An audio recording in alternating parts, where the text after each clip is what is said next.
Baik, mungkin acara webinar pagi ini akan segera dimulai ya.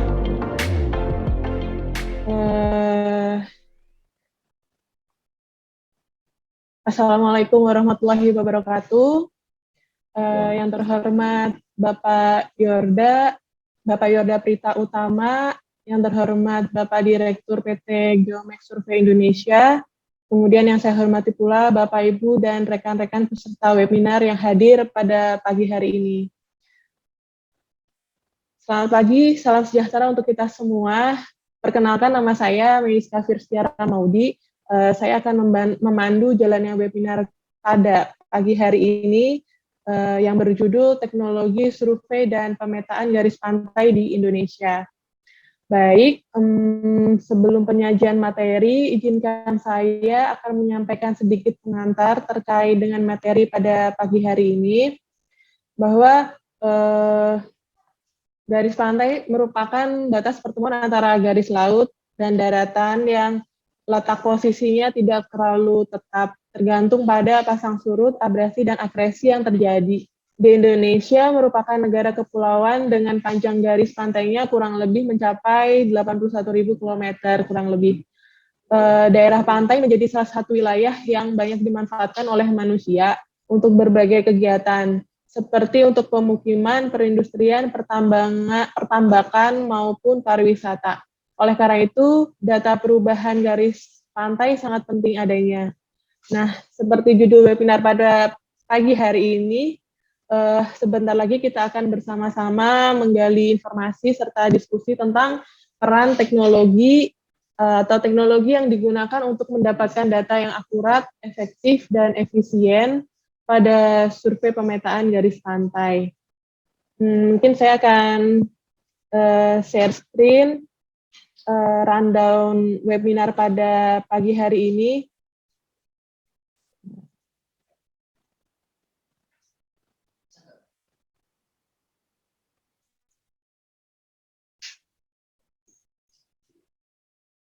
Oke, baik. Baik, untuk rundown-nya, yang pertama pembukaan, kemudian dilanjutkan ke materi 1 dengan judul aplikasi teknologi lidar batimetri dan foto udara untuk pemetaan tomografi wilayah pantai oleh Bapak Yorda Prita Utama selaku Koordinator Pemetaan Lingkungan Pantai PPKLP Badan Informasi Geospasial. Kemudian dilanjutkan dengan materi kedua dengan judul integrasi remote sensing, terrestrial survey, dan batimetri survei untuk pemetaan garis pantai yang cepat dan akurat oleh Direktur Utama PT Geomax Survey Indonesia, yaitu Bapak Imam Priyabodo. Kemudian dilanjutkan dengan sesi tanya-jawab. Selanjutnya akan dibacakan kesimpulan, ada sesi foto bersama, dan penutup. Oke, baik. Sebelum acara webinar ini dimulai, saya akan membacakan aturan dan informasi webinar kita pada hari ini. Ada dua. Yang pertama, panitia akan menonaktifkan fitur suara dan berbagi layar dari peserta. Kemudian peserta dapat mengajukan pertanyaan melalui chat Zoom. Panitia akan menyeleksi 3 pertanyaan dari peserta. Jika waktu masih cukup, panitia akan menambah kuota pertanyaan yang ditujukan ke narasumber, begitu. Baik, mungkin langsung saja ke materi untuk mempersingkat waktu, yaitu paparan dari narasumber kita yang sangat luar biasa pada hari ini, yaitu Bapak Yorda Prita Utama. Beliau Koordinator Pemetaan Lingkungan Pantai, PPKLP Badan Informasi Geospasial. Izinkan Bapak untuk membacakan CV Bapak sedikit. Beliau S1 Teknik Geodesi di ITB dan S2 di Institut Geodesi dan Ilmu Teknik Geoinformasi di Universitas Berlin, Jerman. Kepada Bapak Yorda, dipersilahkan Bapak. Ya, Mbak Maiska, terima kasih sebelumnya Pak Imam yang mengerti. Saya izin share screen sebentar ya. Baik, Pak. Apa sudah terlihat, Bapak Ibu? Sudah, Bapak. sudah ya untuk di paparannya sudah terlihat ya. Ya, sudah. Iya, baik. Terima kasih. Assalamualaikum warahmatullahi wabarakatuh, Bapak Ibu, rekan-rekan semua. Mungkin tadi sudah diperkenalkan juga. Di sini saya mewakili sebetulnya dari Pusat Pemetaan Kelautan dan Lingkungan Pantai Badan Informasi Geospasial. Nah, ini kami berkantor di Cibinong dan memang tugas kami ini salah satunya adalah berkenaan dengan pemetaan di wilayah pantai khususnya di seluruh Indonesia. Eh, ini mungkin sedikit background apa yang kami lakukan. Ini sebetulnya kalau kami di pemerintahan tentunya berkenaan juga dengan landasan hukum gitu ya, bagaimana pemetaan ini berkaitan erat gitu ya dengan dalam aspek penentuan batas, luas wilayah. Ini termasuk juga dengan rencana tata ruang maupun juga untuk di wilayah laut untuk zonasi. Nah, ini tadi memang disampaikan panjang garis pantai kita berapa sih? Itu kita sebetulnya ada satu dokumen rujukan nasional ini berdasarkan kesepakatan yang sudah ditandatangani antara Kemenko Marves selaku Kementerian Koordinator di Kemaritiman, kami BIG dan juga dari pihak akademisi dan juga Pusat Hidroseanografi. Di sana dinyatakan memang panjang garis pantai kita itu sepanjang 108.000 kilometer. Ini mungkin nanti satu rujukan kita memang tidak tepat di angka tersebut, tapi ini merupakan apa yang sudah disepakati oleh berbagai instansi. Nah, mungkin kalau dari saya, mungkin saya akan coba menceritakan sedikit pengalaman-pengalaman kami berkenaan dengan kegiatan kita di PKLP. Nah, ini karena memang wilayah pantai yang tentunya sebagaimana tadi diperlihatkan ya, salah satu perkembangan teknologi dalam pemetaan di wilayah pantai itu menarik juga. Ini memang kita punya satu tantangan sebetulnya dengan karakteristik karakteristik wilayah pantai Indonesia yang beragam dan juga akses lokasi yang tidak seluruhnya itu memang mudah untuk didatangi. Ini menjadi tantangan tersendiri bagi kami khususnya di PKLP dalam hal pemetaan di wilayah pantai. Nah, mungkin kalau boleh cerita sedikit nih, kalau di BIG ini kita mengenal adanya 3 jenis garis pantai yang tiga-tiganya itu memang kita definisikan sebagai pertemuan daratan dengan lautan yang juga ini dipengaruhi oleh pasang surut air laut. Garis mana yang kita delineasi, nah ini menjadi kita sudah merumuskan sebetulnya garis pantai ini mengacu pada salah satunya adalah datum vertikal atau datum pasang surut untuk pendefinisian dan delineasi dari garis pantai. Nah, mungkin ini tadi berbagai metode sebetulnya sudah kita lakukan bagaimana untuk pemetaan ini, dan mungkin nanti saya akan lebih banyak menceritakan pengalaman kami dalam melaksanakan akuisisi lidar batimetri itu kemarin kebetulan di tahun 2020, dan juga bagaimana menggunakan wahana UAV ya yang lebih dia lebih praktis dan lebih tentunya lebih mudah dan murah untuk pemetaan di wilayah pantai. Mungkin nanti akan coba saya terangkan lebih detail. Ini beberapa kegiatan kita. Ini yang terakhir di foto sebelah kanan ini kita melakukan survei di Karimun Jawa. Ini kebetulan menggunakan wahana dari WAFI. Kemudian juga ada pemetaan serial dan kita juga pernah melaksanakan akuisisi lidar batimetri di wilayah perairan Selat Sunda. Nah, ini mungkin gambarannya kita bagaimana di tahun 2020 kita melaksanakan akuisisi ini, yang tentunya ini sebuah barang yang baru, teknologi yang menurut kami sangat mumpuni dalam pemetaan di wilayah pantai, dan ini kita melakukannya dalam waktu 150 hari untuk sepanjang 1.000 kilometer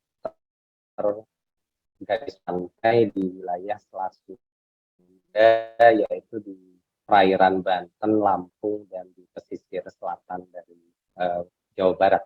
Nah ini kenapa kita melakukan menggunakan teknologi pemetaan lidar. Nah di sini memang ada lidar batimetri ini sebetulnya kombinasi begitu ya antara lidar topografi atau yang kita menggunakan sensor merah untuk memetakan topografi daratan, dan juga kita mengintegrasikan ada tambahan satu sensor lagi, yaitu sensor hijau. Ini sensor hijau ini yang untuk memetakan di wilayah perairan dangkal yang menurut spesifikasi yang diberikan di vendor alat itu mampu menembus hingga kedalaman 25 meter di perairan jernih. Ini mungkin ada sedikit perbedaan ya, kalau di lidar topografi itu kita akan mendapatkan discrete poin begitu ya, hasil dari refleksi dari objek-objek yang dipantulkan begitu, karena ini sifatnya sensor aktif. Sedangkan untuk lidar batimetri ini memang pengolahannya berdasarkan waveform gitu ya, gelombang yang dipancarkan. Nah ini bagaimana mendeteksi seabed-nya atau permukaan topografi bawah laut itu berdasarkan lonjakan gitu ya, atau ada spike yang muncul, dan itu yang terdefinisi sebagai seabed dari perairan dangkal tersebut. Nah ini wilayah kerja kami, ini merupakan project, mungkin bisa dibilang pilot project kami di lidar batimetri pada tahun 2020, meliputi wilayah yang sangat luas sebetulnya di wilayah Selat Sunda dan di perairan selatan Jawa. Nah, mungkin hal yang menarik ini sebetulnya apapun metode yang kita gunakan, ini memang kita selalu berbicara dengan ketelitian dari sensornya begitu ya. Di sini kita menggunakan juga, mengaplikasikan juga bagaimana teknologi GNSS yang tentunya ada kalau untuk lidar batimetri ini kita juga memiliki sensor tambahan berupa IMU yang dia merekam pergerakan dari wahana ini rolling ke depan, ke samping, itu pun juga terekam. Nah ini sebetulnya kalau kami begitu ya, geodesis gitu ya, seorang geodet, ini tentunya kita selalu berbicara dengan aspek ketelitian jarak. Nah ini memang prinsip-prinsip ini yang juga diterapkan dalam teknologi-teknologi terbaru. Nah, ini kami sudah mencoba dan menghitung bagaimana ketelitian yang dihasilkan dari akuisisi lidar batimetri ini, dan kita juga sebetulnya sudah memenuhi ketelitian dari peta dasar kami untuk di skala besar 1:5.000. Nah, mungkin saya coba cepat saja, ini berkenaan tadi dengan apa yang kita harapkan. Sebetulnya teknologi lidar batimetri ini pun juga sangat bersinggungan dengan ketelitian posisi dari wahana. Nah ini mungkin kalau yang semakin banyak data GPS yang terekam, nah ini akan membuat solusi dari trajektori ini sebetulnya menjadi lebih akurat. Nah ini yang kita gunakan untuk menghasilkan data-data 3D point yang sangat teliti untuk untuk pelaksanaan di lidar batimetri ini. Ini Bapak Ibu, sebetulnya apa yang mau kita hasilkan dari pemetaan yang dilakukan di PKLP itu sebetulnya sangat simpel sekali. Kita ingin memetakan topografi di wilayah pantai begitu ya, yang juga merekam juga di perairan termasuk topografi di perairan dangkalnya. Ini yang menjadi tantangan sebetulnya, karena mengingat aksesibilitas di wilayah pantai itu yang beraneka ragam dan cukup majemuk. Nah, ini teknologi ini merupakan satu pendekatan yang cukup diunggulkan dalam hal mengakuisisi wilayah-wilayah yang khususnya yang wilayah-wilayah yang tidak terjangkau dengan semisal menggunakan kapal ataupun juga metode konvensional dilakukan seperti kegiatan terestris untuk pemetaan garis pantai. Ini kalau kita coba overlaykan dan bagaimana si profil dari topografi ini yang utamanya nanti akan kita ekstraksi garis pantai berdasarkan topografi yang sudah kita petakan. Ini beberapa contoh dari kita yang ini di wilayah Selat Sunda kemarin di wilayah Lampung. Nah, ini kita coba tampilkan dalam bentuk 3 dimensi bagaimana tampakan dari topografi dasar laut yang menyatu dengan daratannya, dan ini sudah kita coba hilangkan objek-objek di atasnya sehingga memang tidak tampak pemukiman ataupun juga bangunan-bangunan yang ada di atasnya.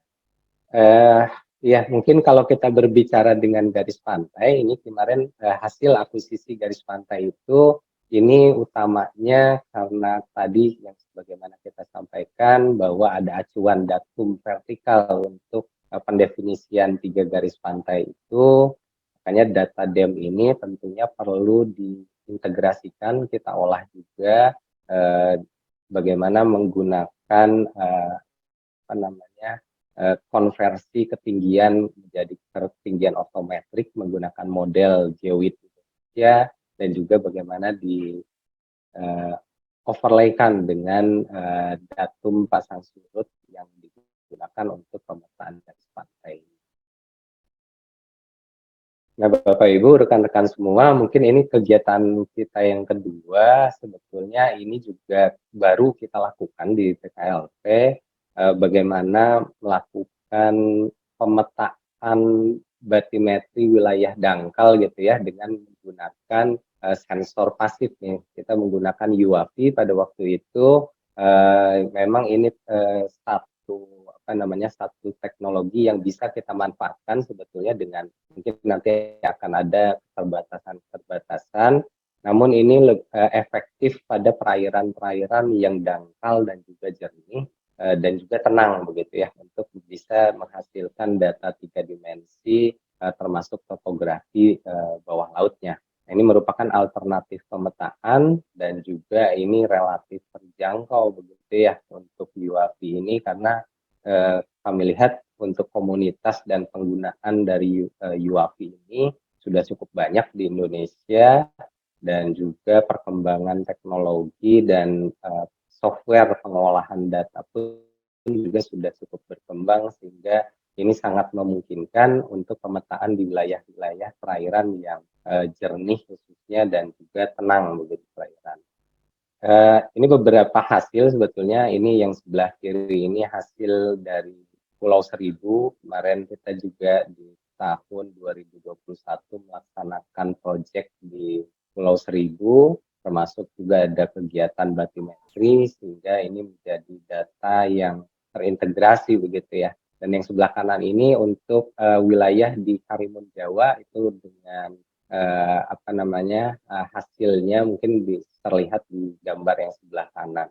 Nah, Bapak Ibu, mungkin kalau bisa kita bilang hasil dari yang kita hasilkan untuk data bagaimana menggunakan UAV untuk pemetaan topografi di wilayah pantai. Ini tentunya satu hasil yang sangat diharapkan begitu ya, walaupun masih ada gap-gap data di beberapa wilayah, di mana memang mungkin perbedaannya di sini kami dalam hal akuisisi ini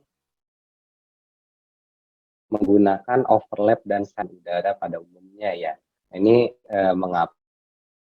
Karena memang untuk mendapatkan data 3 dimensi ini kita membutuhkan pertampalan beberapa imagery atau citra agar bisa kita rekonstruksi data 3 dimensi atau point cloud-nya. Ini mungkin hasil yang kita dapatkan kemarin dari pemetaan di Karimun Jawa. Nah, ini juga mungkin kalau kita berbicara keterbatasan, tentunya setiap teknologi dan juga metode survei ini memiliki keterbatasan. Ini sebagai contoh, mungkin di wilayah yang tidak tampak dasarnya dan juga wilayah-wilayah ombak ini memang yang menjadi gap data, sehingga memang data tidak bisa digunakan untuk wilayah-wilayah seperti kasus di atas. Memang ada beberapa faktor lainnya ini seperti shadow ataupun juga sunspot. Ini juga perlu diperhatikan dalam apa namanya kegiatan ini, di mana itu akan apa istilahnya untuk menghasilkan data yang optimal. Tentunya kita tidak mengharapkan hal-hal tersebut. Nah, ini bisa kita lihat memang untuk pemanfaatan teknologi rekonstruksi tiga dimensi ini atau SFM gitu ya, untuk metode structure from motion atau juga biasa disebut dengan multi-view stereo ini memang dapat diaplikasikan untuk perairan yang tenang dan dia tidak apa namanya tidak kotor begitu ya, termasuk yang jernih, dan tampak dasar lautnya itu memiliki satu tekstur sehingga dapat hasilkan data tiga dimensi yang baik. Nah, ini juga masih ada satu tantangan sebetulnya, ini pengaruh refraksi, bagaimana hasil foto ini, karena ini melalui media rambat di air, ini tentunya perlu dilakukan koreksi indeks bias. Ini banyak paper yang sudah menjelaskan, dan ini kita juga sudah salah satu staf teknis kami juga sudah melakukan perhitungan, bahkan membuat satu GUI tersendiri untuk meminimalisir efek dari refraksi di airnya. Mungkin Bapak Ibu, apa yang bisa kami sampaikan ini mungkin hanya pengalaman-pengalaman kami, tentunya dari rekan-rekan lain yang memiliki pengalaman lebih banyak mungkin bisa lebih menjelaskan dengan lebih dalam. Mungkin sekian, terima kasih, kami kembalikan kepada Mbak Mika dan juga Pak Imam. Terima kasih. Wassalamualaikum warahmatullahi wabarakatuh. Waalaikumsalam warahmatullahi wabarakatuh. Terima kasih banyak Pak Yorda atas ilmunya yang sudah di-sharing kepada kami, Pak. Kemudian mengingatkan untuk para peserta, Bapak Ibu sekalian, apabila ada yang ingin dipertanyakan, bisa mengajukan pertanyaan melalui chat pada webinar ini. Nanti kami akan pilih apabila banyak yang masuk begitu. Mungkin nanti akan 3 dulu yang kami akan pilih setelah Pak Imam akan presentasi begitu. Setelah ini mungkin saya lanjutkan dulu ke presentasi Pak Imam. Pak Imam sudah ini ya Pak? Mendengar ini ya Pak, audio oke ya Pak? Baik. Oke. Itu selanjutnya paparan kedua dari Pak Imam Priyambodo. Beliau selaku Direktur Utama PT Geomek Survey Indonesia. Beliau S1 Teknik Geodesi Universitas Diponegoro, kemudian S2 Geografi di Universitas Indonesia. Kepada Pak Imam Priyambodo, disilakan Pak presentasinya. Oke, terima kasih atas waktunya Mbak Miska. Assalamualaikum warahmatullahi wabarakatuh. Selamat siang Bapak, Ibu-ibu, Mas-mas, dan Mbak-mbak semua. Oke, pada kali ini saya akan memaparkan mengenai sebentar.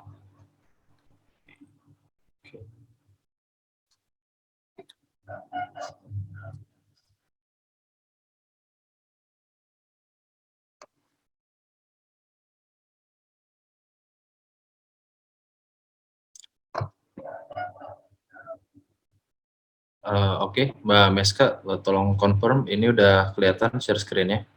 Ya, clear Pak. Oke, ya. Oke, saya akan memaparkan mengenai integrasi, jadi ini ya, metode kombinasi atau integrasi dari remote sensing, terestrial, dan USV untuk pemetaan garis pantai yang cepat dan akurat. tadi sebelumnya mungkin sudah disinggung oleh Pak Yorda mengenai salah satu teknologi yang baru-baru ini digunakan oleh Badan Informasi Geospasial atau BG, yaitu lidar batimetri dan foto udara.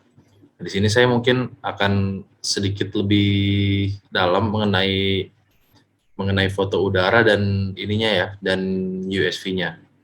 Kalau tadi Pak Yorda sudah sangat sangat membantu kita nih dalam memahami metode ini ya, lidar batimetri. Oke, jadi metode survei garis pantai yang biasanya dilakukan selama ini mungkin baru ini ya, masih sampai ya empat tahun sebelum ini, sebelum adanya lidar batimetri, mungkin lidar batimetri sudah ada ya, tapi ya masih sampai tahun 2015 atau 16 itu sepengetahuan saya itu masih hampir semuanya dilakukan dengan metode konvensional, yaitu ada surveyor dengan GPS geodetik, mungkin dengan metode biasanya RTK, dan dengan ini apa namanya rambu ukur. Nah, itu dia akan menyusuri garis pantai. Jadi ini yang di gambar kiri bisa rekan-rekan lihat. Ini ada ABCD. Jadi ada garis A, B, C, dan D. Jadi A ini daerah yang tidak pernah tersentuh laut, B yang pasang tertinggi, C itu titik pertemuan muka air dan darat, ya kurang lebih MSL-nya mungkin di situ. Lalu D titik dalam air yang punya kedalaman pada saat tertentu, dan yang bagian udah biasanya lebih dalam dari 2 meter itu dengan ini ya, dengan single beam ya. Jadi bisa dibayangkan surveyor jalan kaki itu mengambil titik per 50 meter kurang lebih. Ya kurang lebih lah kasarnya aja ya. Per 50 meter jalan menyusuri garis pantai yang begitu panjang. Jadi memang effort yang dibutuhkan benar-benar besar, waktunya juga dibutuhkan waktu yang lama, dan juga SDM-nya juga yang dibutuhkan SDM yang banyak. Nah, di sini di yang paragraf kedua ini kita ini ya hitungan kasar ibaratnya. Kalau kita hitung tiap satu titik, ambil titik fix, mungkin yang inilah bapak-bapak, ibu-ibu atau rekan-rekan yang pasti sudah familiar dengan GPS geodetik, misalkan dengan metode RTK, itu untuk mendapatkan titik fix kurang lebih 5 menit lah. Ditambah belum lagi ini jalan antar titiknya ya. Nah, tapi anggaplah kita 5 menit, kalau kita melakukan survei dengan 6 jam sehari, itu kurang lebih itu sehari itu sekitar 1 kilometer aja. Nah, kalau kita mau dengan 10 tim pun kita hanya bisa mendapatkan kurang lebih 9 sampai 10 km per hari. Nah, sedangkan tadi Pak Yorda sudah memberikan kita gambaran kurang lebih garis pantai di Indonesia ini 108.000 kilometer. Jadi memang kalau nggak salah itu kita yang garis pantai kedua terpanjang di dunia gitu. Jadi kalau 108.000 kilometer dibagi 1 kilometer per hari, atau misalkan kita 10 tim aja per hari, itu kurang lebih kan 10.000 hari berarti ya. Itu kalau kita survei 365 hari setahun, tiap hari nggak berhenti, itu kurang lebih 30 tahun baru selesai. Itu gitu gambarannya.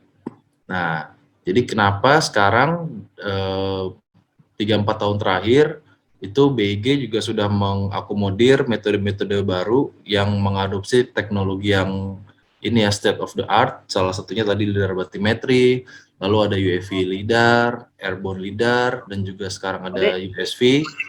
Nah, ini kurang lebih gambarnya ini ya, sepertinya ini. Jadi kita punya base map, misalkan dari citar satelit atau dari fotogrametri, foto udara. Nah, ini nanti di sisi ininya, sepanjang garis pantai kurang lebih 50 sampai 150 meter itu diakuisisi dengan UV lidar atau foto udara tadi. Untuk area yang jernih itu bisa dengan foto udara. Nah, itu nanti untuk perairan dangkalnya itu kita bisa menggunakan USV atau Unmanned Surface Vehicle. Nah, USV ini nanti akan dijelaskan kelebihannya apa saja dibandingkan dengan kita metode kapal biasa. Tapi yang jelas metode ini jauh lebih cepat. Terus habis itu lalu apa namanya hasilnya juga tidak mengurangi akurasi dari data yang kita dapatkan gitu. Baru nanti terestrisnya itu kita hanya mengukur GCP di misalkan per 500 atau per 1 kilometer, tergantung skala peta yang dibutuhkan dan akurasi yang dibutuhkan. Nah, ini dengan USV, ini gambaran kasarnya satu tim surveyor aja atau 2 orang biasanya UAV itu bisa 10 km per hari itu ini ya, ya minimal lah. Kadang cuacanya jelek atau kurang bersahabat gitu, kurang lebih 10 km, mungkin bisa lebih 15 atau 20 km per hari, itu kita bisa sudah dapat data topografi dari garis pantainya gitu. Oke, ini metode remote sensing sendiri ada beberapa metode. Tadi Pak Yorda sudah menjelaskan lidar batimetri, lalu ada juga lidar topografi untuk yang daratan, lalu bisa juga dengan fotogrametri. Fotogrametri sendiri bisa dengan UAV atau ini ya, atau airborne dengan pesawat. Nah, masing-masing pasti punya plus minusnya. Jadi kita menyesuaikan dengan medan atau area yang kita survei.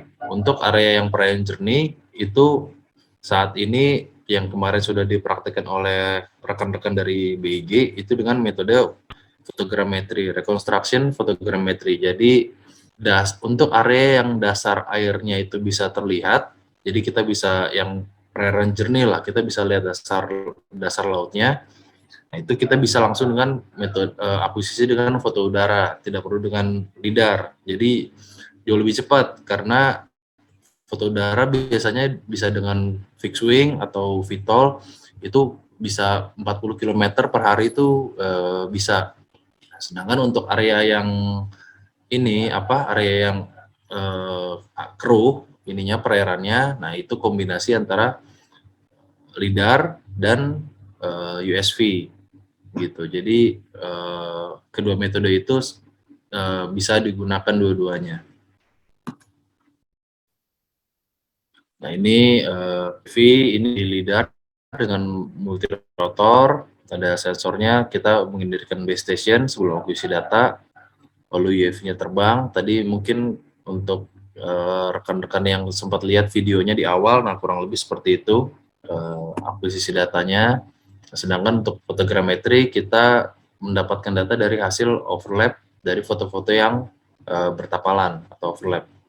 Nah, ini bisa didapatkan digital elevation modelnya.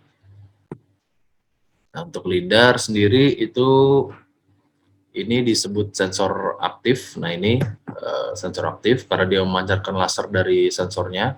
Jadi dia bisa mendapatkan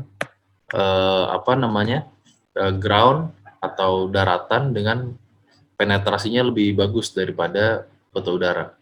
Jadi untuk daerah-daerah yang tentu saja ada area yang yang pantainya pantainya landai terus berpasir, jadi itu enak kita surveinya dengan foto udara pun sudah bagus. Tapi ada juga dan itu banyak area yang dipenuhi garis pantainya itu hutan seperti bakau gitu. Lalu ya masih tertutup. Nah, itu kita lebih baik menggunakan sensor lidar karena data ground atau daratan yang dihasilkan itu jauh lebih akurat. Nah, ini multirotor yang kita gunakan di kantor ya. Ini DJI Matrix 300 dan lidar A450. Ini dia kurang lebih sekali terbang itu 5 km. Jadi 5 kilometer itu kalau misalkan kita bolak-balik, kita kan terbang ini ya, bolak-balik ya supaya dia alatnya balik ke base. Jadi kurang lebih 2,5 kilometer itu hanya dalam waktu 20 menit. Jadi kalau kita 4 kali terbang aja dalam sehari kurang lebih 3 jam, itu kita bisa sudah dapat 10 kilometer tadi, seperti yang asumsi yang saya paparkan di slide sebelumnya. Jadi kita dengan ibaratnya dengan multi rotor saja, kita bisa dengan mudah mendapatkan 10 kilometer per hari untuk satu tim gitu. Kalau ada 2 tim ya berarti 20 kilometer per hari. Nah ini untuk foto udaranya dengan UAV ini salah satu yang paling bagus yang kita operasikan juga ini dengan VTOL dia, sistem VTOL CHC P330 long range. Itu sekali terbang itu bisa 120 km atau ya sekitar 1 jam lebih lah, 120 km. Itu ya kalau bolak-balik berarti 60 km. Jadi untuk metode untuk perairan jernih itu cukup dengan UAV bisa kita mendapatkan ininya, dasar lautnya. Nah, itu kita bisa mendapatkan data kurang lebih ya 60 km per hari itu dalam sekali terbang itu kita bisa dapat datanya. Nah, sedangkan untuk airborne ini bisa dengan pesawat kecil Cessna 172 atau ya Cessna 172, lalu Piper Warrior 2, Piper Warrior 3, Piper Seneca, ada macam-macam. Itu bisa di-install dengan LiDAR dan high-res ini ya, high-res metric kamera. Nah, itu kurang lebih per terbang itu 4 jam, ambillah kita akuisisi 2 jam, yaitu kurang lebih 180 km per hari. Itu ininya range untuk akuisisi data kita. Kurang lebih 180 sampai 200-an kilometer per hari gitu. Oke, ini untuk sensor ini airborne ya, airborne LiDAR. Ini yang kita pakai itu Regal. Ini bisa terbang sampai di 1000 meter. Nah, ini ada kameranya.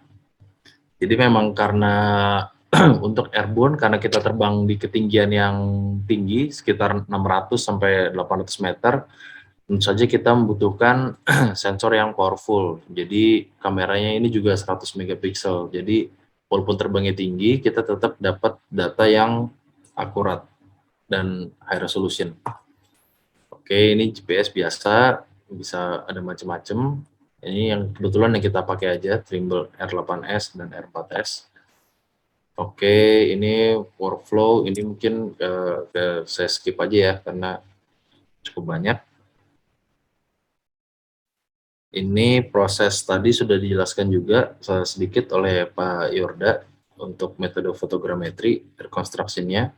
Dari foto-foto yang bertapalan, kita aerial triangulasi, lalu kita satukan, dan terakhir kita koreksi dengan GCP untuk mendapatkan digital terrain modelnya. Ini untuk LiDAR, ini metodenya. Jadi data dari LiDAR itu ada 3 data utamanya. Yang pertama adalah data laser, hasil dari sensornya itu kan dia menembakkan laser. Itu yang pertama, data laser. Yang kedua itu data trajektorinya atau data ininya, data jalur terbangnya dari pesawat, dari GPS pesawat. Dan yang ketiga adalah data GPS atau data dari base station-nya untuk mengkoreksi data laser dan data trajektori. Nah, gitu. Nanti ini digabung data GPS, data LiDAR, data fotonya juga. Nah, ini digabung untuk mendapatkan digital terrain model dan digital surface model yang akurat. Ini kurang lebih tampilan pada processing software-nya, kurang lebih seperti ini.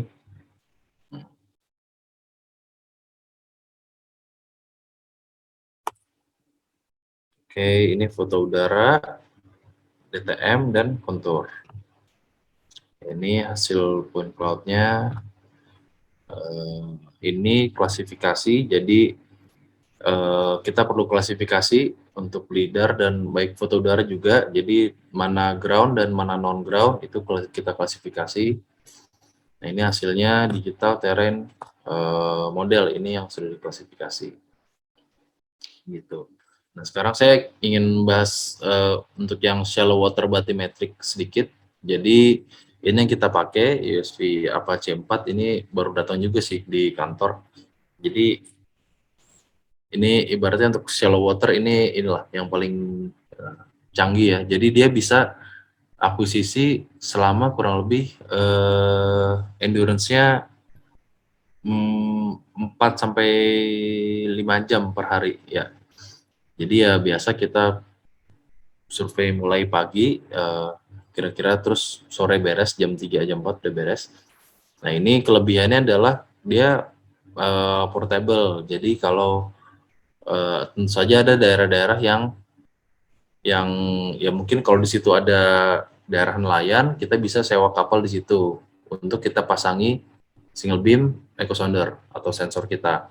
Tapi ada daerah-daerah yang memang tidak ada, ya, kalau tidak ada biasanya tidak ada area nelayan ya berarti tidak ada kapal kecil di situ yang bisa kita pakai untuk survei. Nah, di sini USV sangat membantu kita karena dia portable dan dia memiliki draft itu apa ya, bagian kapal yang terendam air pada saat dia jalan. Nah, itu draft. Jadi misalkan ada kapal kan itu ada bagian yang terendam airnya tuh.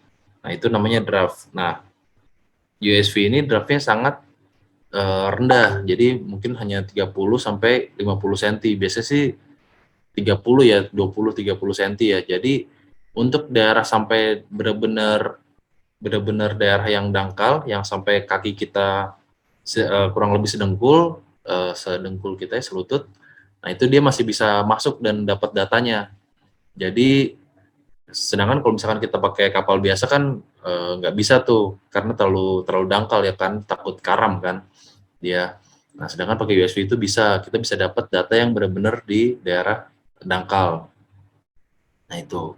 Sedangkan untuk akuisisi sendiri dia jika kita sudah program jalurnya, nah dia akan datanya mengikuti jalur lebih konsisten. Nah, jika mungkin ada rekan-rekan peserta webinar yang pernah melakukan akuisisi data bathymetri manual dengan kapal, nah itu pasti tahu tuh bagaimana susahnya mengarahkan kapal dengan sebentar, maaf.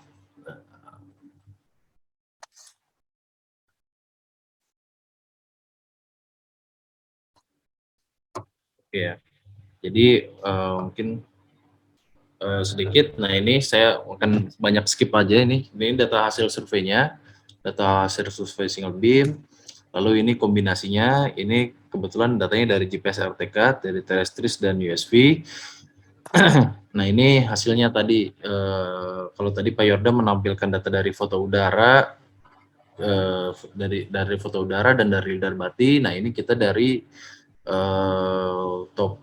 GPS RTK, topo, dan USV. Nah, ini kurang lebih seperti ini hasilnya.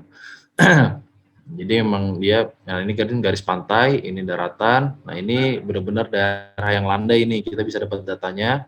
Di sini yang warna orange dan ini daerah yang lebih dalam gitu. Nah, di sini mungkin karena kita dari ini ya, dari perusahaan, jadi kita kan pasti ini ya, apa namanya? Ya kita lihat ininya aktualnya ya, perbandingan dari biaya dan effort yang kita butuhkan. Pasti ini yang konkret ya, walaupun ini kasar, pasti di tiap area berbeda. Nah, jadi kalau misalkan kita dengan metode full konvensional dengan GPS, itu kita bisa hitung nih, sewa GPS itu kurang lebih 2,5 juta per hari. Terus biaya untuk surveyor itu 2 orang kurang lebih 1 juta dengan output 1 km per hari. Jadi secara kasar itu biayanya itu untuk mendapatkan survei data garis pantai itu 3,5 juta per kilometer, di luar biaya-biaya lainnya, akomodasi, transport, terus ya warga lokal macam-macam lah. Tapi kurang lebih segitulah, 3,5 juta per kilometer. Nah, sedangkan dengan kita menggunakan metode kombinasi dengan remote sensing, terrestrial dan USV, itu kita bisa hitung biaya sewa ini untuk UAV itu biasanya sekitar kurang lebih 6 juta per hari. Lalu GPS 2,5, USV 6 juta, dan karena kita pakai 3 alat, berarti kan kita butuh 3 tim ya, atau 6 orang surveyor, itu kurang lebih 3 juta per hari. Dengan outputnya kita bisa mendapatkan 10 km per hari.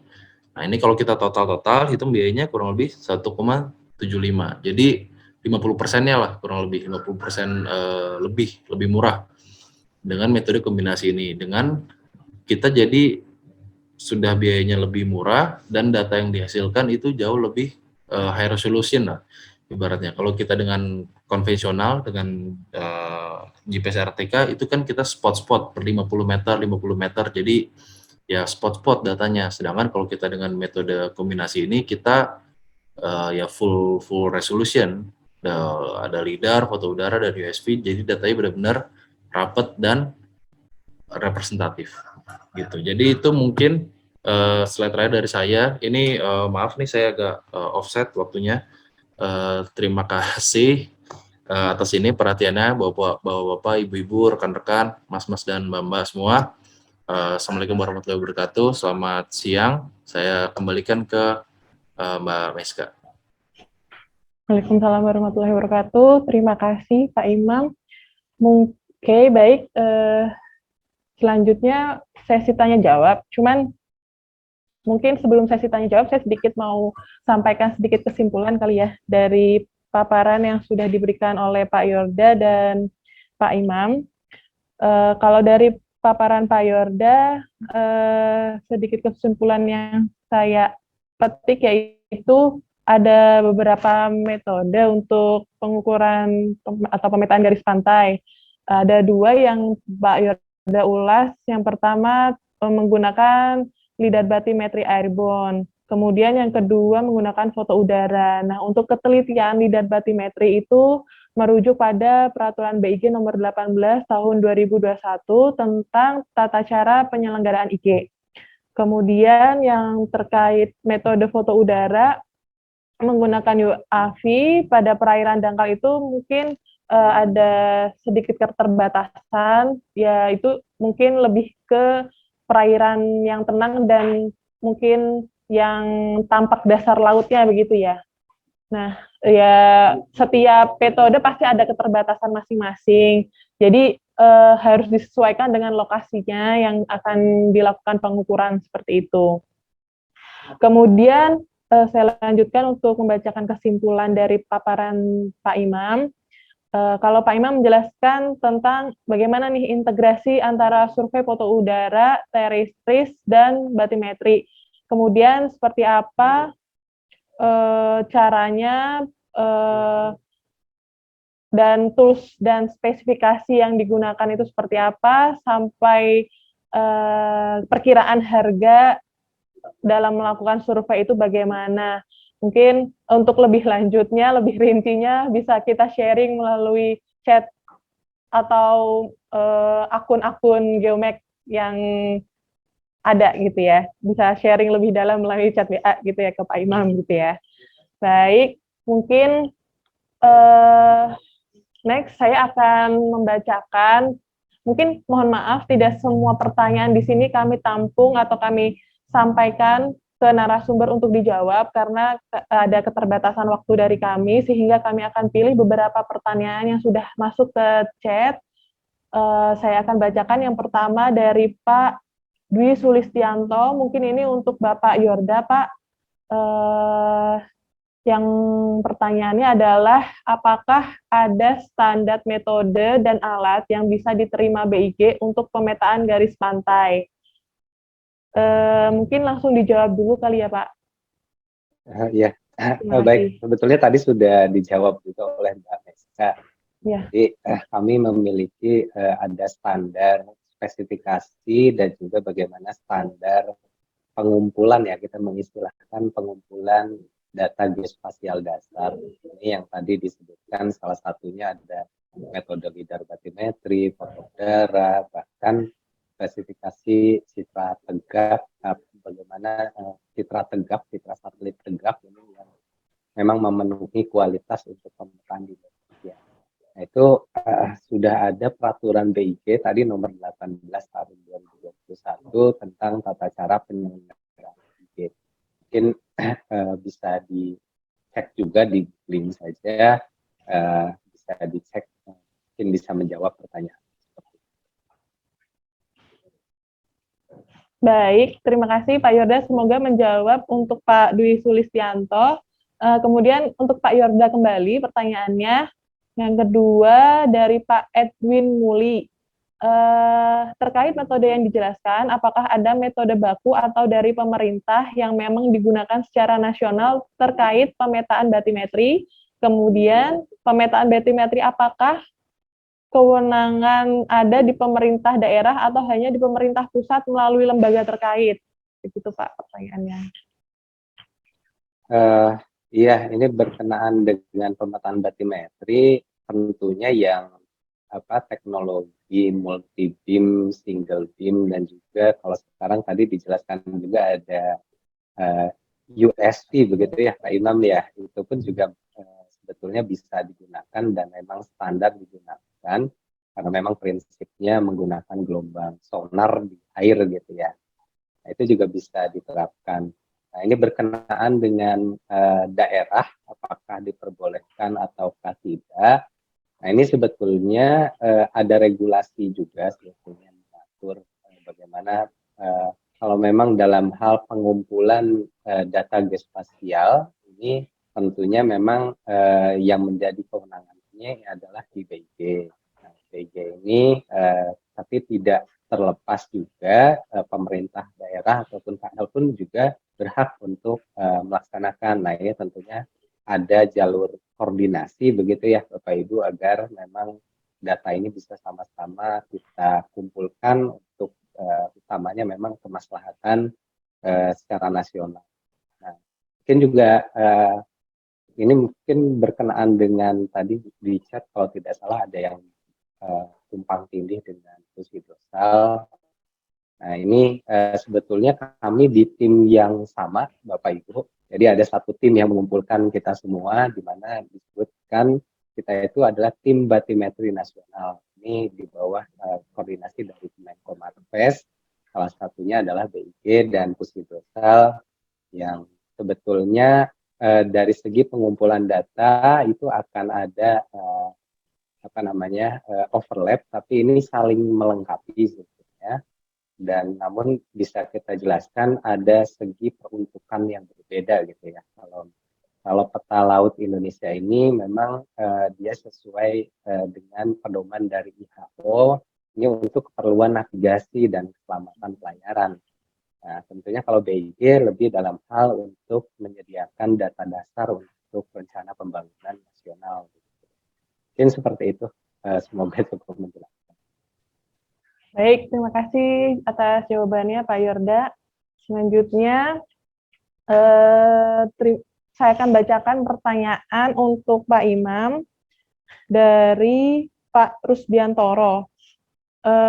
Untuk survei calon lokasi pendaratan kabel laut, survei seperti apa yang paling sesuai? Kemudian menggunakan peralatan apa? Dan berapa lama kegiatan surveinya kira-kira? Seperti itu, Pak. Mungkin bisa langsung dibantu dijawab, Pak Imam. Oke, jadi ini ini kebetulan aja dulu saya juga pernah survei ini untuk, dan ini juga Geomek perusahaan kita juga kemarin ngerjain untuk Telkom ya, untuk rencana pipeline-nya.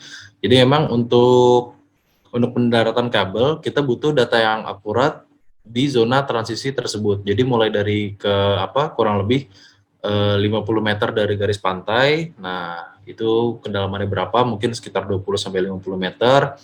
Itu kita survei. Nah, bagusnya sih dengan ini ya, dengan multi beam ya. Jadi kita bisa mendapatkan data yang full coverage atau full SWOT dengan multi beam. Tapi ya pasti semuanya balik lagi ke anggaran ya. Tapi dengan single beam pun bisa, mungkin dibuat jalurnya lebih rapat. Nah, itu nanti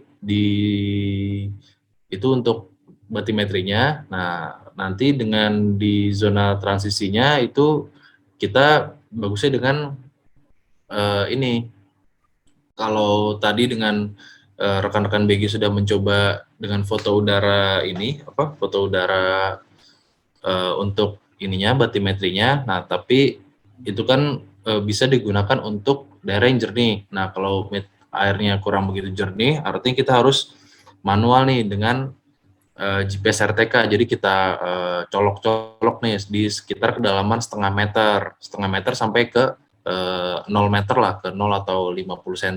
Jadi zona transisi di 50 cm, plus 50 cm sampai minus 50 cm.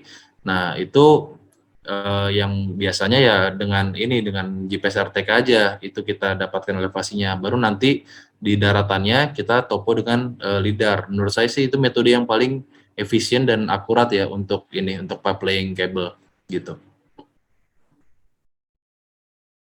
Baik, semoga menjawab pertanyaannya. Satu lagi ya Pak Imam. Oke. Mungkin ini aja Mbak Meska, ini saya lihat ada yang ini apa? Ya, bisa dipilih Pak. Mungkin, yang Pak. Ini dari Pak Fikri Abraham nih ya. Iya. Jadi untuk LIDAR topografi ini berapa jadi ada data yang berbeda. Jadi padahal sudah menggunakan BM yang sama. Tapi ini mungkin nanti Pak Yurda juga bisa nih berdasarkan pengalamannya Pak Yurda dan rekan-rekan di BG. Itu dengan BM yang sama, itu ada yang mungkin ada satu yang kurang yang belum dijelaskan di sini. Saya ininya apakah itu data pemerumannya atau data batimetrinya sudah dikoreksi dengan pasut atau belum? Karena tentu saja dengan BM yang sama itu muka airnya akan berbeda pada saat ya kita beda hari pasutnya akan berbeda. Nah, itu bisa mempengaruhi kedalaman yang kita dapatkan. Ya bisa tergantung, kalau pasutnya bisa 2 meter ya kita bisa selisih 2 meter itunya antara pemeruman dan benchmark itu. Itu sih yang mungkin concern saya. Mungkin Pak Yorda bisa ini ada tambahan. Iya Pak Imam, ini pertanyaannya menarik sebetulnya dan cukup, kalau kita bahas ini akan cukup panjang.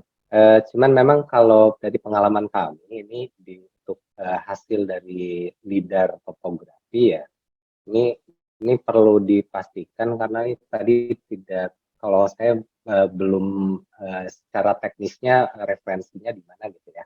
Karena hasil dari LIDAR batimetri itu apa yang dihasilkan ini masih bereferensi ke ellipsoid, karena itu semua pengukuran kita bereferensikan ke GNSS yang digunakan. Nah, barangkali kalau tadi konturnya itu apakah sudah dikoreksikan? Kalau kami di BIG kita mengkoreksikannya ke dalam tinggi ortometrik menggunakan data undulasi dari geoid.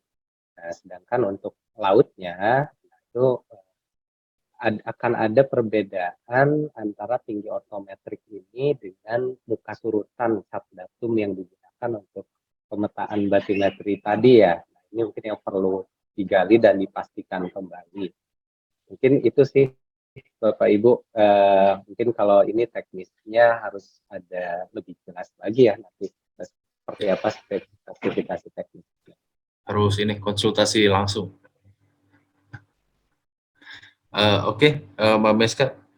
Yeah. Ini yang terakhir nih dari ini Faresa Nugraha ini kayaknya Ibu ya, Bu Faresa nih. Yang terakhir nih yang estimasi luasan per jam atau per hari.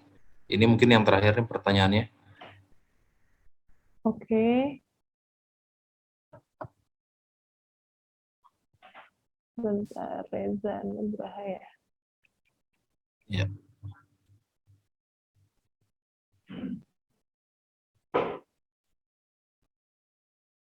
Ya mungkin Pak Imam yang akan menjawab, Pak.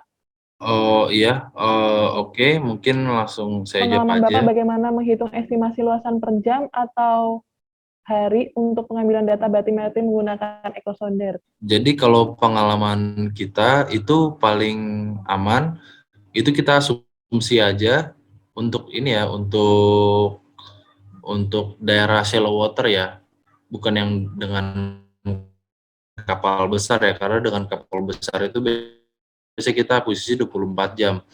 Tapi kalau untuk yang biasa standar kayak shallow water, entah itu dengan USV atau foto udara atau dengan kapal kecil, itu kita asumsikan aja per hari itu rata-ratanya 6 jam kita akuisisi. Nah, dari 6 jam itu kita lihat berapa biaya sewa alat dan personil yang kita butuhkan. Nah, itu sendiri BIG sudah mengeluarkan standar yang bisa dijadikan acuan. Itu ada sewa alat, macam-macam alatnya apa aja, berapa biayanya, lalu ada komponen ini juga Pak ya, pengalinya faktor ini ya, untuk daerah mana lebih mahal berapa sedikit, mungkin pasti dengan area Sulawesi sama Jawa itu agak beda sedikit. Nah, itu bisa dilihat di situ, bisa dijadikan referensi harga sewa alat dan personil dan biaya jasa personil itu di BIG.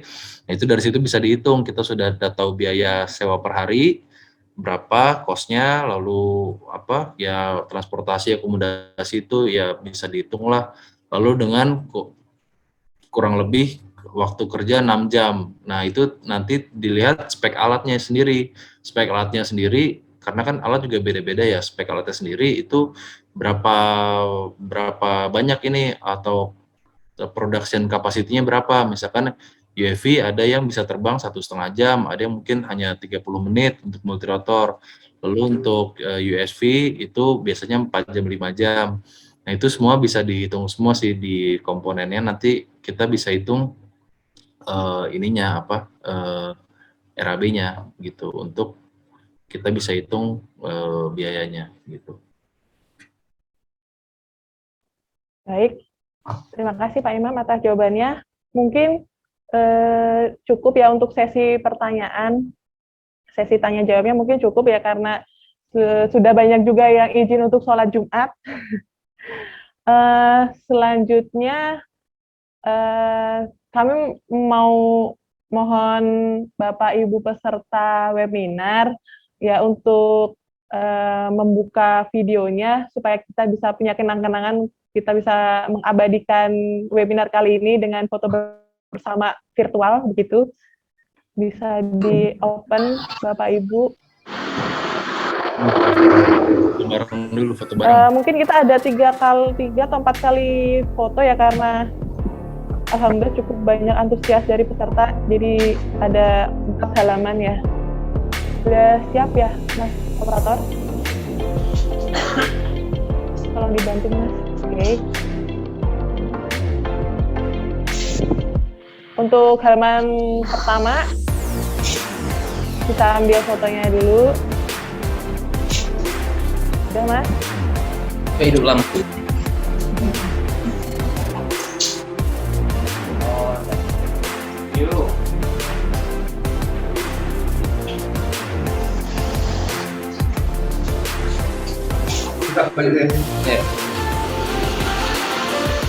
Oke, halaman kedua. Bapak Ibu bisa sambil senyum ya Pak. Senyum ibadah Pak, mumpung Jumat.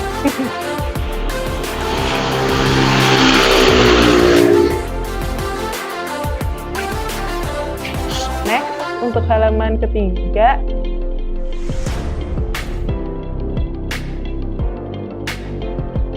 Oke, next halaman keempat.